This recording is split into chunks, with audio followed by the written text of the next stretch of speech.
Amigos, hoy tenemos un nuevo directo por hablar con Julio Alejandre sobre La Corona del Mar, sobre esta novela. A ver si la cosa va bien hoy y la conexión la podemos hacer. Voy a esperar a que la gente se vaya uniendo. Mira, buenas tardes. Esperemos que hoy la conexión nos permita o me permita charlar con el autor de esta novela, La Corona del Mar, de la editorial Pamies. Y como subtítulo lleva Del Caribe a las Azores, la lucha por la hegemonía del Atlántico. Mira, ya veo que se ha conectado el autor, a ver si a ver si esto funciona como debe funcionar.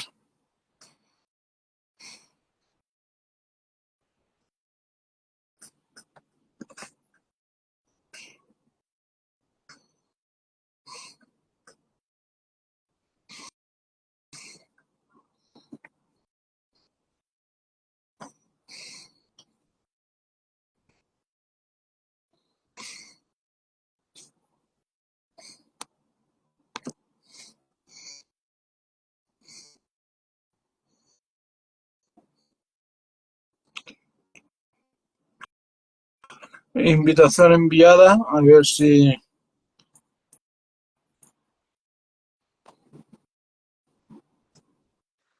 ¿Me ves? Eh, no te veo, pero te escucho. Y ahora, a ver. Ajá.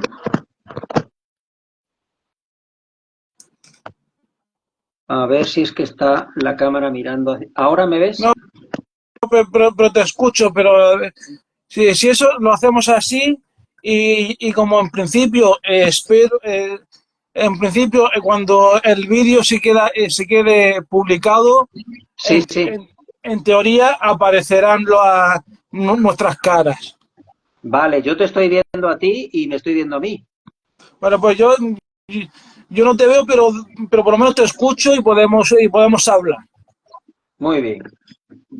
Pues nada, Pues pues vamos a empezar, ya que la gente pues se vaya uniendo cuando pueda. Y, y como es tu primera vez en los directos de Super Héctor Alfa, pues a mí siempre me gusta pues, empezar de la misma forma, que el invitado diga alguna pincelada sobre él. Así que, en tu caso, ¿quién es Julio Alejandre? bueno, pues Julio Alejandre es una persona que llegó a la literatura inesperadamente. Ah, siempre me gustó escribir, me pasaron muchas cosas en la vida y al final pues acabé en este mundo de la literatura. Entonces, entonces ¿no siempre has querido dedicarte a la escritura o desde muy pequeño? Sí, a mí me gustaba desde que era pequeñito, me gustaba escribir cuentos, narraciones, contarlos, escribía escenas como si yo fuese un guionista de película. Lo que nunca pensé fue dedicarme a esto de manera pues más seria. Uh-huh. Mm, Simplemente, bueno, empezaron a darse una serie de circunstancias, empecé a escribir relatos, los envié a certámenes literarios, en algunos pues los gané, que eso siempre te da ánimo para seguir, y una cosa trajo a la otra y al final pues acabé publicando novelas históricas. Uh-huh. Bueno, en la solapa dice que estudiaste magisterio. Eh, Sí. Te tengo que confesar, esto creo que públicamente nunca lo he dicho, pero siempre me lo guardo hacia mí, que siempre he dicho que el magisterio ha sido mi profesión frustrada, porque yo también soñaba con ser profesor Ah, y, y, de, y después estudiaste pedagogía.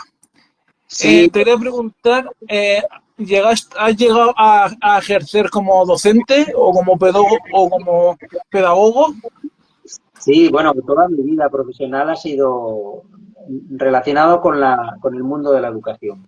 Mm, De maestro, he trabajado de maestro, he trabajado de orientador educativo, en equipos pedagógicos, de profesor de adultos, como cooperante, pero también en el mundo de la educación. Siempre mi vida profesional ha estado alrededor de la enseñanza. Ujú. Vale, y ahora desde tu punto de vista, otra pregunta en torno a la educación, desde tu punto de vista, ¿cómo ves el sistema educativo actual?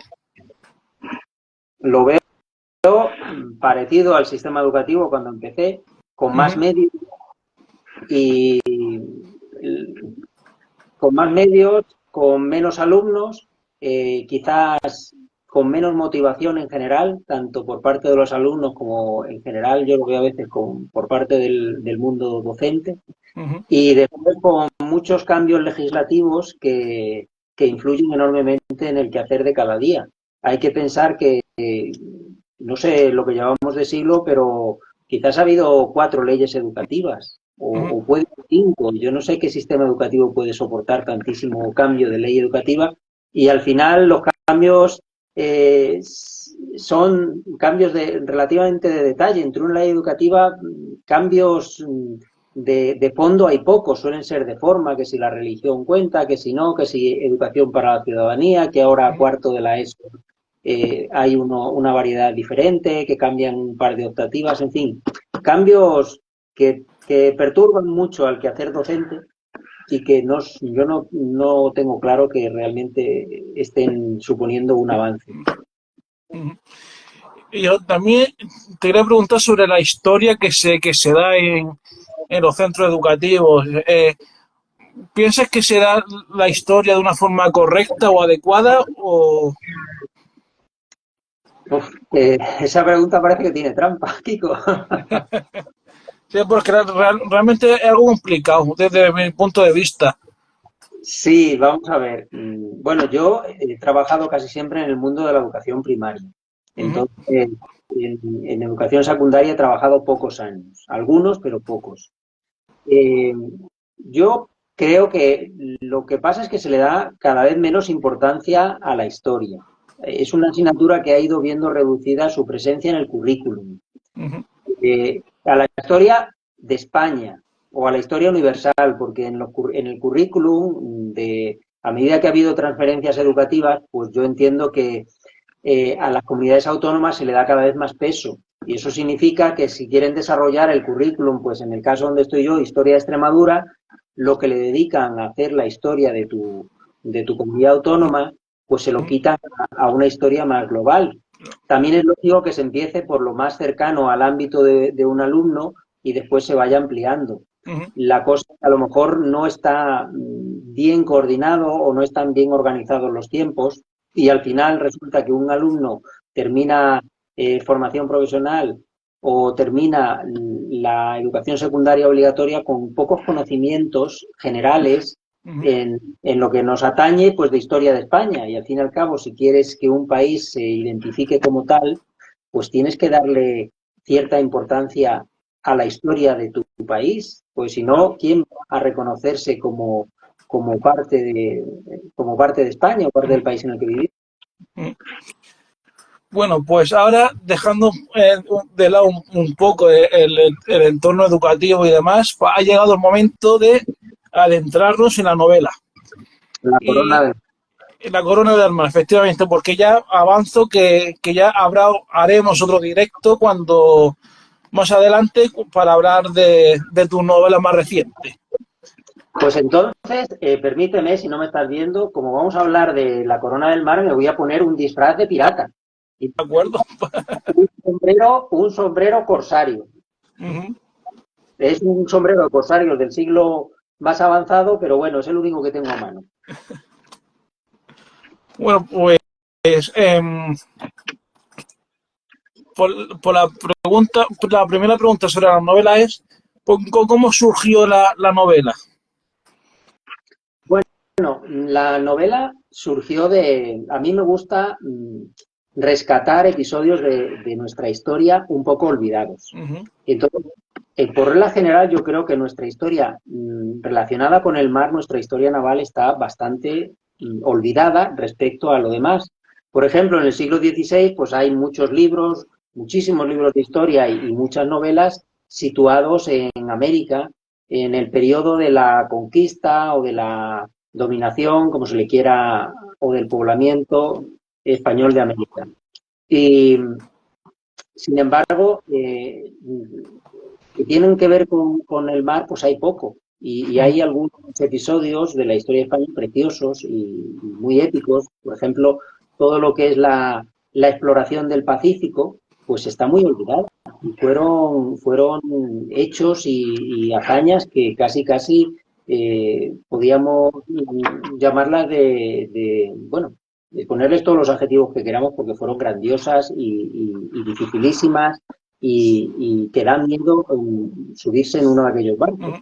Por ejemplo, la primera novela histórica que escribí, que se llama Las Islas de Poniente, habla de uno de esos viajes en el Océano Pacífico.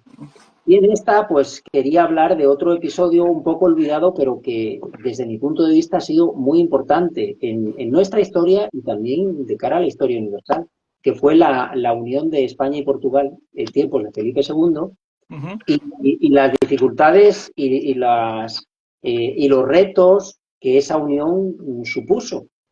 De hecho, a mí siempre me ha gustado la historia y era de los que cuando explicaban historia en el instituto atendía, que había muchos compañeros que atendían, pero a mí me gustaba y atendía.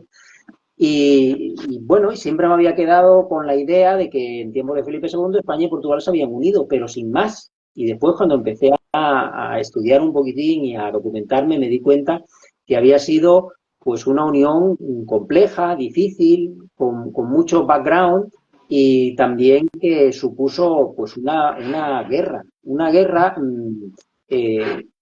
poco una guerra civil, porque en el fondo fue una guerra entre portugueses. Había portugueses que estaban a favor de Felipe II y otros portugueses que estaban apoyando al otro pretendiente, que era un primo hermano de Felipe II, Antonio de Avis, más conocido como el prior de Crato. Y me pareció tan interesante, y después además hubo unos episodios navales muy sobresalientes, como relacionados con las Islas Azores y la dominación de las Islas Azores por parte de unos o de otros, y me pareció que daba para escribir una novela entretenida e interesante.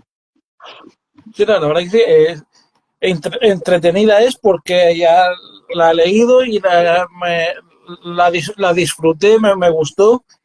Y eso, y el título, ¿a qué se debe La Corona del Mar?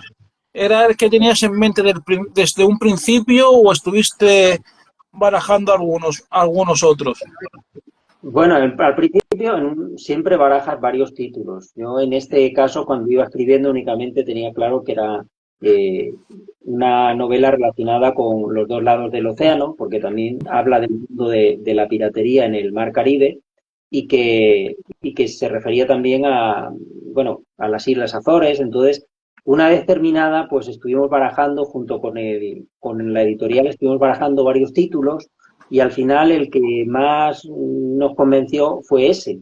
La Corona del Mar se refiere un poco a que fue una disputa por la corona portuguesa, pero también era una disputa que tenía que ver con el control del Océano Atlántico.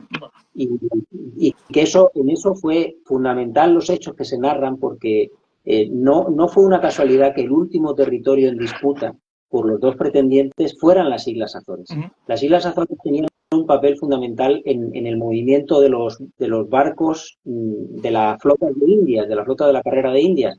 No tanto a la ida, pero a la vuelta todos los barcos hacían escala en las Islas Azores para reponer víveres, agua, y allí se acercaban barcos de la península para darles escolta para evitar precisamente la piratería. Entonces el control de las Azores era fundamental. Y la Corona del Mar, pues un poco hace ilusión a eso, a que está en litigio quién va a controlar las rutas atlánticas. Que el siglo XVI en realidad se trata de eso. Hasta ahora el centro del mundo ha sido el Mediterráneo y de repente el centro del mundo es el Atlántico. Y España y Portugal tienen un imperio que por primera vez en la historia de la humanidad está en las dos orillas de un océano. Entonces se dan cuenta todos los actores españoles, portugueses, pero también los ingleses, los franceses, los holandeses, se dan cuenta de que el control del mar, del océano Atlántico, al final es el que va a decidir quién va a ser hegemónico militarmente, económicamente y en todos los aspectos, en el tránsito de gentes, de mercancías, de metales, de materias primas. Y por ahí viene el título. No sé si muy acertado, pero fue el que... Y además suena bien, es bonito.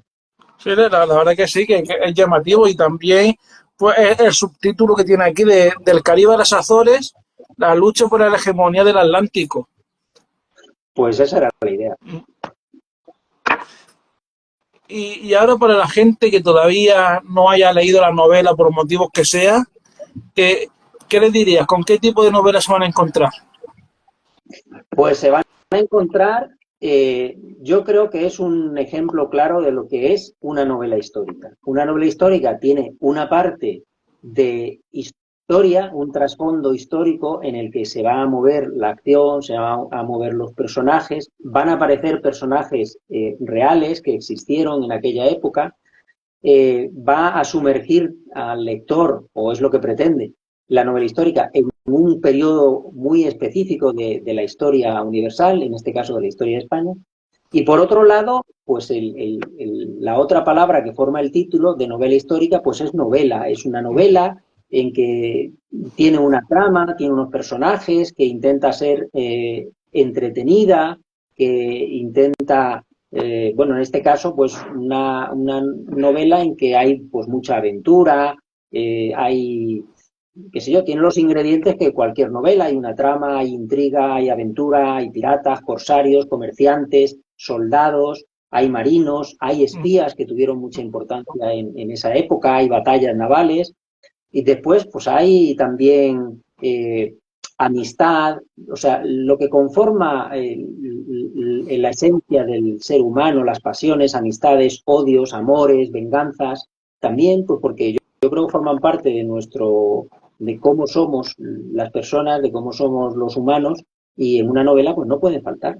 Por muy histórica que sea, los personajes que se mueven ahí pues tendrían sus sentimientos, sus deseos, sus anhelos, y eso pues he intentado reflejarlo en esa novela.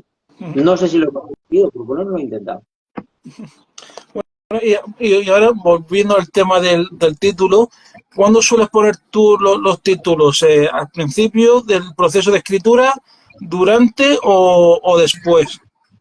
Pues depende. Yo creo que, por ejemplo, la primera novela histórica que escribí, que es la de Las Islas de Poniente, esa me salió solo. Yo desde el principio ya ponía Las Islas de Poniente y cuando terminé de escribirla fue el título que adoptamos. En esta, sin embargo, pues fue al final. Yo tenía ahí una lista de 6 o 7 títulos que me parecían interesantes y en esta última que acabo de publicar, que es la de la Armada de Dios, pues el título no lo tuve casi hasta el final, porque yo barajaba 4 o 5 títulos, pero no me terminaban de convencer. Y ya cuando terminé la novela, pues estuve dándole unas vueltas varios días hasta que al final encontré uno que me convenció. Y para ti, ¿qué es más complicado? ¿La elección del título o escribir la sinopsis? Quizás la elección del título. La sinopsis, al fin y al cabo, es un poco un resumen de lo que ocurre, pero la elección del título tienes que decidirte por una frase corta, por pocas palabras que recojan lo que es la esencia de esa novela, que además suene bien, que sea llamativo. Me parece muy complejo. No sé, es un ejemplo de cómo puedes llegar a hacer una sinopsis tan extrema que la reduces a 4 o 5 palabras. Y el proceso de documentación a la hora de escribir La Corona del Mar, ¿cómo fue ese proceso? ¿Fue fácil o un complicado? Fue, sobre todo, largo, porque es una novela en la que tenías algunos conocimientos previos, pero poco. Entonces, a mí me gusta combinar las fuentes de la época, que en este caso hay varias crónicas escritas sobre la guerra o la unificación de España y Portugal y la guerra y las campañas militares que allí hubo, incluido el tema de las Azores. Y después también otros libros actuales sobre ese tema. Lo que pasa es que en este caso había pocos, o por lo menos yo encontré pocos. También me he leído algunos artículos. La historia, digo, la revista militar de la Armada Española tiene también algunos artículos. Y terminar haciéndote una idea de cómo pudieron haber sido los episodios o los sucesos y hacerte una idea y después enmarcar ahí tu trama y tus personajes. Porque a mí me gusta darle espacio a los personajes. Me parece que es importante ser riguroso desde el punto de vista histórico. Pero por otro lado, creo que los personajes tienen que tener su espacio. Al fin y al cabo no es un libro de historia, aunque uno intente ser riguroso, pero es una novela. Y el combinar las dos cosas. Lo único que me ha costado trabajo fue encontrar fuentes portuguesas. Vale. Fuentes portuguesas de aquella época encontré poco, solo una, que me ayuda a completar la visión general. También en las novelas me gusta poner personajes de los dos bandos, no verlo todo de una manera unilateral, únicamente que hubiera sido personajes o protagonistas españoles, habríamos perdido un poco la visión del otro. Por eso ahí aparecen dos familias enfrentadas, un poco al estilo de los Montescos y los Capuletos, pero en este caso la idea es dar una visión de cómo veían unos la guerra y cómo lo veían otros el conflicto. Y eso sí, un poco el trabajo y el quehacer de esa novela. Sí, lo que dice, desde mi punto de vista lo has conseguido porque efectivamente aquí se ve pues los dos puntos de vista. Claro, y entonces yo creo que eso ayuda al lector a hacerse una idea de cómo fueron las cosas, que no hay un pensamiento único, que todos pensaban que tenían razón. Felipe II estaba convencido de que él era el que más derechos tenía al trono. Sin embargo, los seguidores de Antonio de Avis pues también estaban convencidos de que Antonio de Avis era el mejor candidato al trono.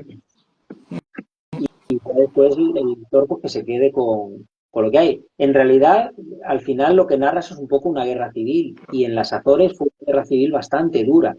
Las Azores son 9 islas. De las 9 islas, 7 se proclamaron a favor del prior de Crato y 2 a favor de Felipe II. Pues en las islas que estaban a favor del prior, que eran más, pues hubo muchas venganzas. A los que estaban a favor de Felipe II incluso se los encarceló y llegó a haber alguna ejecución. Y también, bueno, se les quitaron tierras, y gente aprovechó para, bueno, pues si a mí me gusta este terreno y es de un enemigo, pues aprovecho y se lo quito. Hubo mucha. Y en las islas que estaban a favor de Felipe II, pues también ocurrió lo mismo con los seguidores del prior. Y hubo mucho movimiento de gente entre islas. O sea, si en una, por ejemplo, la isla de San Miguel estaba a favor de Felipe. La isla de San Miguel es la más grande y la que está más cerca a Europa. Pues hubo gente que era favorable al prior y se tuvo que ir se fue a otra isla. Y de la isla de Terceira, que era la isla más importante en aquel momento, pues estaba en manos de los seguidores del prior. Pues mucha gente huyó y se fue a San Miguel para evitar venganzas, persecuciones, etcétera. También a nivel religioso hubo una lucha tan grande. Los jesuitas estaban a favor de Felipe II. Entonces el convento de los jesuitas se cerró, se tapió y no se permitía salir a los sacerdotes, ni siquiera se permitía que les dieran alimentos. Entonces los alimentaron algunos clandestinamente o ellos en el huerto que tenían en el convento. Y varias veces hubo un intento de asaltar el convento. Lo que pasa es que el gobernador que había en aquel entonces pues tuvo la cabeza suficiente para evitarlo, ¿no? Entonces, esos pequeños detalles que yo creo que en general el gran público, aunque sea aficionado a la historia, no lo sabe, pues yo quería contarlo en esta novela. Y ahora hablemos de los personajes reales, por citarte alguno. Te quería preguntar cómo era el rey Sebastián de Portugal y su sucesor Enrique. ¿Cómo eran? ¿Eran muy, digamos, muy dictatoriales o eran algo flexibles? Bueno, yo a Sebastián, que era un rey que murió joven, lo veo como un poco como un caballero medieval, un poco un rey un poco Quijote, que quería seguir, digamos, la reconquista. El destino manifiesto de Portugal pensaba que estaba en África, entonces se embarcó con todos sus nobles y con, digamos, con lo que eran las familias más poderosas, en la flor y nata de Portugal, se embarcó en la empresa de conquistar Marruecos. Y se llevó allí a todos y hicieron mucho, llegaron allí y les fue fatal. De hecho, Felipe II, su tío, le recomendó que no fuera, que no se metiera en esa empresa. Y desembarcaron en Marruecos y se enfrentaron a las tropas del emir de allí de Marruecos y fueron derrotados en la batalla de Alcazarquivir, donde murió el rey. El rey Sebastián murió joven, murió sin descendencia y eso fue lo que provocó la crisis dinástica. Este muchacho no tenía hermanos, ni tampoco tenía, bueno, él no tenía hermanos y su padre, entonces al final había que recurrir a un hermano de su padre. Su padre tenía, su padre era primo hermano de Felipe II, de Antonio de Avis, de todos estos. Entonces eso fue un poco, perdón, su padre no, su abuelo, porque su padre murió antes de ser rey. O sea, la corona pasó del abuelo de Sebastián, que se llamaba Juan, pasó a Sebastián, porque su padre murió antes de que muriera el abuelo. Entonces, la corona pues le pasó a un tío abuelo suyo que era Enrique. Y Enrique era un religioso, era cardenal. Era un hombre mayor porque era su tío abuelo. Entonces, a Enrique, que también tuvo un reinado corto, un poco lo que se dio cuenta que lo tocaba hacer a él era organizar la sucesión, porque no había descendientes directos. O sea, el sucesor de Enrique tenía que ser un sobrino suyo. Y había varios sobrinos. Estaba Felipe II, estaba Antonio de Avis, pero también había otros. Estaba la duquesa de Braganza y otros sobrinos que poco a poco se fueron descartando y al final quedaron dos. Y entonces este rey Enrique, el cardenal, un poco antes de morir, convocó unas cortes porque no quería ser él el que designara el sucesor. Él no quería que detrás de él hubiera una guerra, quería que fuera una decisión tomada por las cortes. Pero convocó a las cortes y a los pocos días murió. Entonces al final la guerra que él quería evitar al final se produjo entre sus sucesores. La guerra que se produjo entre Antonio de Avis y Felipe II, ¿no? Sí, porque al morir el rey se disolvieron las cortes de Almeirín, eran las cortes de Almeirín. Entonces, al morir el rey, las cortes se disolvieron y el rey, el último día o el penúltimo día de vida, nombró un consejo de regencia formado por 5 personas. Y este consejo de regencia debía convocar unas nuevas cortes y nombrar al sucesor. Pero Antonio de Avis se dio cuenta de que, desde un punto de vista legal, Felipe II tenía las de ganar. De hecho, de esos 5 consejeros, había 3 que estaban claramente a favor de Felipe II. Entonces, él veía que al final se iba a quedar sin trono. Entonces, a él tenía muchos apoyos entre el pueblo y entre el bajo clero. Entonces, y también había gente de la aristocracia que lo apoyaba. Entonces, yo creo que lo animaron para que hiciera una proclamación. Entonces, en la ciudad de Santarém se proclamó rey, él se autoproclamó rey. Y entonces cuando Felipe II dijo, bueno, pues si se ha roto la baraja, y ya entró con las tropas españolas en Portugal, hubo una batalla en las afueras de Lisboa, la batalla de Alcántara, y fueron derrotadas las tropas portuguesas. Entonces, rápidamente Felipe II se hizo con el control de Portugal peninsular. Donde no pudo controlarlo fue en las Islas Azores. Entonces, la corte, por así decirla, en el exilio de este hombre, de Antonio de Avis, fue las Islas Azores. Y ahí es donde buscó aliados, y los aliados los encontró en ingleses y en franceses, que no les interesaba en absoluto que Felipe II fuera monarca de los dos, digamos, de las dos naciones más extensas de la tierra, y que uniera bajo su trono un territorio inmenso. Y bueno, y gracias a ese apoyo es que al final pues la guerra duró 3 años. De hecho, en realidad la guerra se prolongaría hasta la contraarmada inglesa de 1589, porque la contraarmada inglesa lo que pretendió fue desembarcar a Antonio de Avis en Portugal que hubiera un levantamiento popular y que fuera nombrado él como rey de Portugal en lugar de Filipe. Bueno, y como en toda la novela histórica, pues hay personajes reales de los que hemos hablado ahora y personajes ficticios. Y aquí en la novela, pues hay unos cuantos.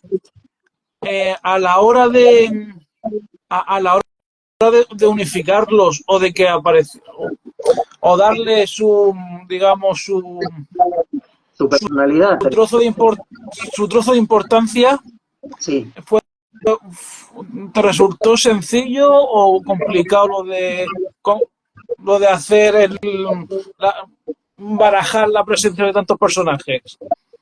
Bueno, digamos, el puzzle de tanto personaje, yo lo que tenía claro es que había unos personajes principales. Los personajes principales de esta novela es un triángulo, que son Gabriel del Puerto, Duarte Salazar y Marcia Enríquez. Y después otros personajes secundarios, pues algunos con mucha más, digamos, con más papel y otros personajes secundarios más fugaces. Y allí en ese juego de los secundarios que tienen más juego y tienen menos juego ya a veces es difícil. Lo planificas, pero después como no lo baraja uno, por lo menos yo no lo suelo hacer al detalle, ya cuando vas escribiendo hay personajes que tú crees que van a dar menos juego y acaban dando más juego. Por ejemplo, me ocurrió con el personaje de una mestiza que se llamaba, en la novela se llama Yabama, que yo pensaba que era un personaje que iba a dar menos recorrido, pero al final, pues, bueno, pedía mucho, era un personaje que me di cuenta que era muy potente, muy bonito, entonces, pues, tuvo más protagonismo del que yo en un principio tenía planeado. La verdad que sí, porque este personaje en cuestión al principio parece como de una manera residual, pero va cogiendo espacio. Protagonismo, sí. Y bueno, y con algunos personajes reales también, porque hay personajes reales de los que tenemos mucha información. Por ejemplo, Álvaro de Bazán, el almirante español, es una persona de la que hay mucha información. También tenemos bastante información de Antonio de Avis, por supuesto, de los gobernadores portugueses que hubo en las Azores, como Cipriano de Figueiredo, Manuel de Silva. También tenemos bastante información del almirante de la flota francesa, de Filippo Strozzi, de Antoine Descalín, de un almirante español que pasó por las Azores, que se llama Pedro de Valdés. Y después otros personajes, por ejemplo, el pirata francés o el corsario francés Ricard, que también aparece en algunas fuentes como Richards, pues tenemos muy poca información. Yo apenas he encontrado una página sobre él, o del conde de Brissac, o del mariscal Saint-Sulin, o de el capitán Alexandre, que también fue un personaje real, o de Simón Cortés, el contador del rey. Entonces son personajes que, como hay muy poca información sobre ellos, pues ahí a la hora de escribir te sientes más libre y de darles un poco el perfil que tú quieres. Y bueno, sí, dime. No, lo que estás comentando del personaje este de Richard, yo pensaba mira, precisamente yo pensaba que era un personaje ficticio y ahora me ha dicho que existió en verdad el pirata este Richard. Sí, fue un pirata francés que operaba en la zona del Caribe, que operó por Cuba, y bueno, no quiero contar lo que le ocurrió, pero sí, lo único que he encontrado referencias a sus campañas, pero no una gran documentación. Por eso es un personaje que te da pie a que, pues, tú le eches imaginación, No. porque claro, se sabe muy poco de él, sin embargo, en la novela esta, pues tiene un papel bastante importante. Y, y, de, y de estos personajes ficticios, ¿ha habido alguno que haya ido por libre o siempre han ido por donde tú querías? Bueno, pues quitando a Yabama, el resto de personajes más o menos pues iban por donde yo lo enfocaba. También hay otro personaje que fue un poquito por libre y que en otra novela, en La Armada de Dios, también tiene su desarrollo, que es un prisionero español, un español que naufragó en las costas de la Florida y que aparece en la novela con el nombre de Mahawini. Pero está basado un poco en la realidad porque hubo muchos naufragios de barcos en las costas de Florida, porque había muchos cayos y era fácil naufragar allí, había fuertes corrientes. Entonces hay constancia de que algunos españoles fueron hechos prisioneros por los indios de Florida y esclavizados. Entonces este personaje, Mahawini, está basado un poco, de manera muy libre, en alguno de estos prisioneros de los barcos españoles naufragados allí, que cayeron en manos de los indios y acabaron uniéndose a piratas franceses que tenían asentamientos en las costas de Florida. Y luego también en la novela, pues ya hemos avanzado un poquito antes que aparecen piratas.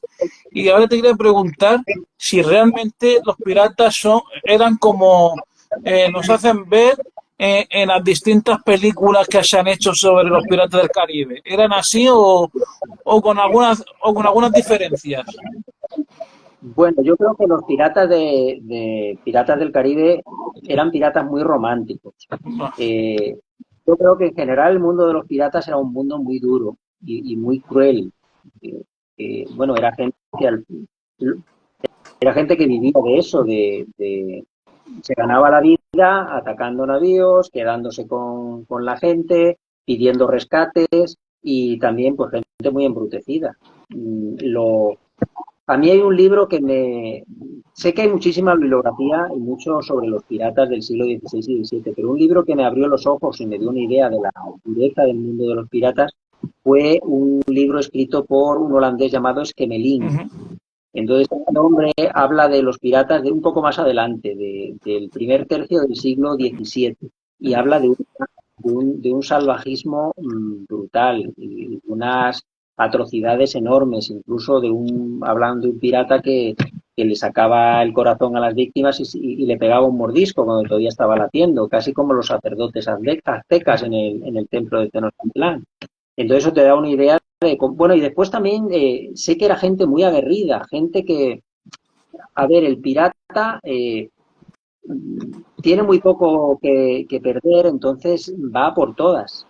Y después los piratas tienen muchas posibilidades de ganar, porque ellos siempre buscan el punto más débil del enemigo. Los españoles tenían muchísimos puertos, muchas ciudades, muchas villas, muchas pequeñas aldeas alrededor, por todas las costas del Nuevo Mundo. Imagínate, desde la Florida hasta prácticamente donde está Buenos Aires, pues hay miles y miles de kilómetros de costa y a lo largo de esos miles de kilómetros de costa hay muchísimos pequeños asentamientos, aldeas. Hay ciudades fortificadas, pero también hay pequeñas aldeas. Entonces, los piratas, aunque lleven solamente 2 barcos, son capaces de buscar el lugar donde en ese momento no hay tropa o hay muy poca tropa y ir ahí con 200 o con 300 hombres y quedarse con la ciudad y pedir un rescate después por la ciudad, hacer prisioneros o llevarse riquezas. Al fin y al cabo ellos siempre buscan el punto débil del enemigo, que en este caso eran los españoles. Entonces los piratas no solamente actuaban en alta mar, que también actuaban en tierra. Sí, los piratas actuaban mucho en tierra. Ellos, en alta mar, los piratas rara vez atacaban una flota española. De hecho, creo que en toda la historia de 250 años de flotas o 300 años de flotas, creo que solamente 1 o 2 fueron apresadas por piratas. El resto de flotas, los piratas buscaban, pues por ejemplo, que en una flota, una vez si había mar muy revuelto y se retrasaban 2 barcos, pues atacaban esos 2 barcos. O si en un puerto veían que había un barco solo mercante sin que hubiera un galeón, pues atacaban ese barco. O veían un puerto, por ejemplo, el puerto de Santiago de Cuba, lo atacaron varias veces los piratas y se hicieron con el puerto de Santiago de Cuba. Y se hicieron con la ciudad, y lo que hacían cuando se hacían con la ciudad era que apresaban a la gente más poderosa y le pedían un rescate por liberarlos. O pedían un rescate a la ciudad. Eso lo hizo Drake en Cartagena de Indias. Se apropió de la ciudad y entonces pidió, pues no sé, 100.000, 200.000 pesos de plata para no incendiar la ciudad. Y cuando la gente consiguió reunir esa cantidad de dinero, se la dio y se fueron. habían conseguido lo que querían. Entonces esa era una práctica frecuente. En la novela aparece en concreto el ataque de los piratas a algunos puertos del Mar Caribe, y también por eso, porque los piratas no atacaban a las grandes flotas, las autoridades españolas rara vez daban permiso de que barcos sueltos cruzaran el Océano Atlántico. De hecho, cuando algún barco suelto cruzaba el Océano Atlántico, o era un poco de extranjis, o habían tenido que sobornar a algún funcionario para que les diera un permiso, porque el rey y los altos funcionarios de la monarquía sabían que era más fácil atacar y capturar a barcos que iban solos o que iban 2 o 3 juntos que a una flota. Y el tema este que han mencionado del rescate que solicitaban los piratas, ¿a quién se lo pedía? ¿A la propia ciudad o a los gobernantes? Se lo pedían a la ciudad, a la gente que vale. en ese momento, o sea, normalmente al regidor, que era el alcalde, la gente más pudiente, pero también al resto de vecinos. Ahí tenía que colaborar todo el mundo. Porque si queman una ciudad, ahí sale perdiendo el carpintero que tiene una carpintería, sale perdiendo el señor que tiene una posada, sale perdiendo el señor que tiene mulas, sale perdiendo el que tiene un almacén para el comercio, y sale perdiendo el noble que tiene una mansión. Entonces, ahí exprimía, por así decirlo, pues ellos a lo mejor trataban con un consejo de notables, con 3 o 4, pero al final el consejo de notables decía, oye, aquí o ponemos dineros o queman. Y a veces, hombre, había piratas que eran menos considerados y aparte de eso, pues saqueaban y mataban y violaban y hacían las tropelías que quisieran. Ya dependía un poco del carácter de cada pirata. Eso es un poco lo que estoy viendo yo del mundo de los piratas y por eso lo he intentado trasladar a la novela. No, es que realmente me llamó mucho la atención el tema este de los piratas, digamos, de los piratas de la época, los piratas clásicos. Sí, sí. Es que es un mundo muy curioso y un mundo, por un lado, que nos parece cercano porque hay tantísimas películas y tantos libros de piratas, pero por otro, desde otro punto de vista también es un poco desconocido porque tenían sus particularidades. En fin, hay algunos estudios, hay algunos vídeos muy buenos sobre piratas. Un compañero mío, un escritor de Pamies, que se llama David Donate, es un auténtico especialista en el mundo de la piratería del siglo XVI y tiene por ahí un par de vídeos en YouTube de 1 hora, hora y media sobre el mundo de la piratería que yo me los he visto varias veces porque me parecen interesantes y aparte he aprendido sobre el mundo de los piratas, me ha servido de mucho. ¿Cómo ha dicho que se llama El autor se llama Dativo Donate, que es el autor de la novela La isla de Caravaggio. Vale, de acuerdo. Es una novela editada por Pamies y él fue finalista del certamen Ciudad de Úbeda de novela histórica, pero a él le encanta la historia y uno de sus temas de interés y que domina bien es el de la piratería. Vale. Y tiene, ya te digo, unos vídeos colgados en YouTube sobre la piratería del siglo XVI muy, muy interesantes y muy completos, que dan una visión general pues de cómo era ese mundo, de la crueldad, de cómo trataban al prisionero, en fin. Al que le guste el mundillo de la piratería, que busque ese vídeo y lo vea porque es muy interesante. Aparte que es entretenido, no es un tostón. Pues le echaré un vistazo. Échale un vistazo, Kiko, vas a ver qué te gusta. Y ahora una pregunta por si hay alguien que está empezando a escribir o que tiene algo escrito y esté pensando en mandar el manuscrito pues a una editorial. En tu caso, ¿cómo llegaste a Pamies? Pues yo llegué a Pamies por un certamen de novela. El certamen de novela histórica Ciudad de Úbeda. La primera novela que publiqué con Pamies, que es Las Islas de Poniente, quedó finalista del 7º certamen. Entonces, Pamies publicó, en este caso, la novela ganadora y 2 novelas finalistas. Y entonces así entré en contacto con la editorial, les gustó la novela y cuando escribí esta, La Corona del Mar, pues les pareció interesante y la publicaron.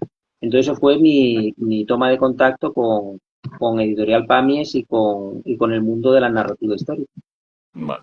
Y ahora tu novela más reciente, La Armada de Dios, ¿tiene algo que ver con la Corona del Mar o son totalmente diferentes una de otra? Sí, tiene que ver. La Armada de Dios tiene los mismos personajes, o una parte de los personajes de la Corona del Mar aparecen también en la Armada de Dios. Ujú. Es un poco como si fuera una saga, lo que pasa es que son dos historias Vale. independientes. Esta, La Corona del Mar, habla de la guerra de las Azores y de la piratería en el Caribe, y digamos su fecha son 1580-1583. Y la Armada de Dios se centra en lo que fue la Armada Invencible, ya en el año 1586, 87, 88, o sea, años después. Ocurren los hechos, aunque cuenta una historia muy diferente de la otra. Ujú. Pero, pero algunos personajes de la Corona del Mar están en la Armada de Dios. Vale. Y ahora, y ahora algunas preguntas generales, y es, a la hora de ponerte a escribir, ¿tienes alguna manía que se pueda contar o piensas que no tienes ninguna? Sí, bueno, yo tengo manías, como todo el mundo, me imagino. Por ejemplo, yo cuando me atasco un poco, cuando no tengo las cosas claras, me olvido del ordenador y cojo el papel y el lápiz. Ah, vale. Y la manera de salir adelante, de desentrañar pues un atolladero en el que estoy o escenas complicadas. Entonces cojo mi papel, cojo lápiz, cojo papel reciclado, empiezo a hacerme esquemas, a escribir, a apuntar y ya cuando se me aclaran las ideas, entonces vuelvo al ordenador. Ujú. Eso me ayuda mucho a resolver pues partes complicadas o bloqueos o imprevistos que han surgido. Vale. Una Y, unidad en cada capítulo, en fin. ujú. Bueno, y otra pregunta es, y a la hora de ponerte a escribir, ¿piensas en el hipotético lector o en lo que te gustaría a ti leer? Bueno, un poco las dos. Vale. Lo que me gustaría leer, porque al final yo creo que como muchos autores, aunque parece un cliché, pero en mi caso es cierto, yo escribo un poco lo que me gustaría leer. Ujú. Las cosas que me gustaban leer, como yo disfrutaba con la lectura, pues yo intento hacer algo parecido y escribir cosas que si yo me hubiera encontrado un libro así me habría apetecido leerlo o comprarlo.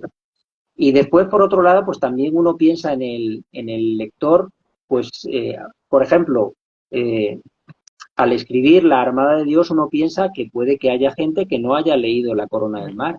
Entonces tú organizas el argumento de manera que el que no haya leído La Corona del Mar pueda entender y pueda seguir La Armada de Vale. Dios. O a la hora de escribir una situación un poco compleja, una batalla, por ejemplo, pues yo intento pensar en que sea algo que lo entienda cualquiera. Ujú. Y estos libros que tienen mucho que ver con el mar, pues, y yo sé que la gente muchas veces no está familiarizada con términos babor, estribor, la aleta de babor, el viento contrario, los movimientos de las partes de las velas, los nombres de las velas, pues intento utilizar varias veces la misma palabra, no meter demasiada información de golpe para que una persona no se pierda. Vale. También con los nombres, yo muchas veces pienso, vamos a ver, a mí me gustaría que alguien no esté todo el rato con un bolígrafo y un lápiz.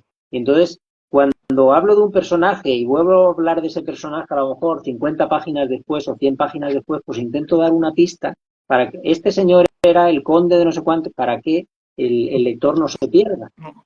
También, hombre, yo tengo muy mala memoria, entonces yo me pierdo con facilidad cuando leo, entonces intento, digo, oh, vamos a intentar, vamos a darle una ayudita sin repetirnos excesivamente, pero darle alguna facilidad al lector, alguna pista para que conecte y recuerda, este señor es el que salía en tal capítulo. Y que hacía tal cosa o lo otro. Dar una pista, este era el capitán, Ujú. este era el amigo de tal, de alguna manera bueno, pues que ayudes al lector. Entonces, en ese sentido, además me parece fundamental, porque se trata de, tú escribes para que alguien lo lea, no para que alguien se pierda, sino para que se encuentre. Efectivamente. Quizás en otro tipo de novela, pues novelas más de autor, novelas más experimentales, pues puede que el enfoque sea otro, pero una novela histórica que ya tiene las complicaciones de la época, si encima el escritor le complica más al lector las cosas, pues al final es una carrera de obstáculos. Y no se trata de eso. Y ya como última pregunta por mi parte, es como estamos en verano, pues me gustaría que hicieras alguna recomendación de lo último que hayas leído y que te haya gustado. Pues de lo último que he leído, tengo mala memoria. De lo último que he leído, me he leído un libro de Yeyo Balbás, una novela histórica de Yeyo Balbás, que se llama Comadoni. Histórica. También me he leído una novela de este hombre que te he dicho, de Dativo Donate, que se llama La mala zorra, que es una novela también de piratas, pero más cortita y está ambientada en el Mediterráneo. He leído una novela de un autor novel en el mundo de la novela histórica sobre el hijo del Cid, que se llama El escudo de plata.